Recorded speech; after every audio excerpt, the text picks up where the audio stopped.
तर राज्य शालेय अभ्यासक्रम आराखडा हा कधीपासून बदलणार आहे आपण पाहूयात ग्राफिक्सच्या माध्यमातून।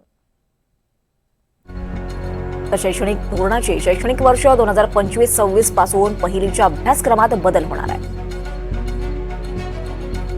तर 26-27 दुसरी, तिसरी, चौथी आणि 6वीच्या अभ्यासक्रमात त्यावेळेस बदल होईल।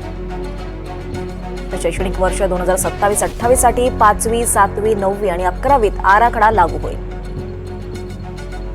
शैक्षणिक वर्ष 2028-29 पासून 8वी, 10वी आणि 12वीत अभ्यासक्रमात बदलणार।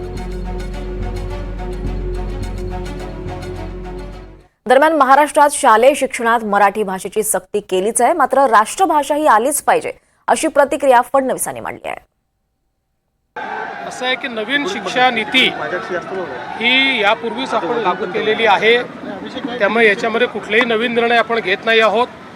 महाराष्ट्रामध्ये मराठी प्रत्येकाला आलंच पाहिजे हा आपला आग्रह आहे आणि त्यासोबत देशामध्ये एक संपर्क सूत्र तयार करण्याकरता हिंदी एक भाषा आहे की जी संपर्क सूत्राची भाषा आहे, त्यामुळे हिंदी देखील लोकांनी शिकली पाहिजे अशा प्रकारचा यामध्ये प्रयत्न आहे। पण कोणाला इंग्लिश शिकायचं असेल तर इंग्रजी शिकता येईल किंवा अन्य भाषा शिकायच्या असतील तर कुठलीही भाषा शिकण्यापासून कोणालाही मनाई नाही।